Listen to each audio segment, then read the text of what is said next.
aldrig ända tills någon hostade blod. Ja, din morsa är så fet ända tills jag förstod att morsa var död. Bakom en till Buffalo Blues.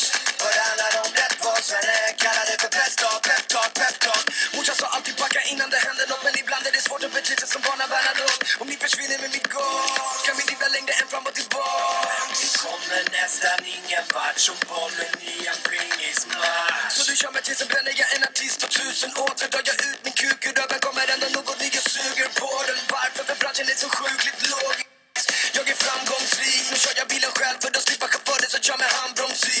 Blygsamt, skrytsamt, men när det bjuder på sig om du skrapar längre nere på ytan. Jag är mitt eget försäkringsbolag, ingen går säkert idag för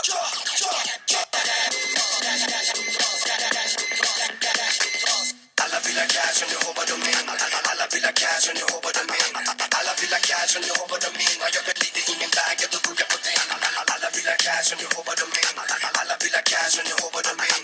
Alla vill ha cash och nu hoppar de in. Har jag lite i min bag, jag då går jag på din. Jag har haft en massa problem med förklara jag skiten. För folk som aldrig lidit eller som fått stryk som liten. För varje år som går så ökar åldern, eskalerar vålden. Jag var 17, bodde själv och hade tappat kontrollen. Hamnar i fight och ville visa mig som tuffast i gruppen. Man vill vara ruffast i hudsen genom att fucka någon snubbe.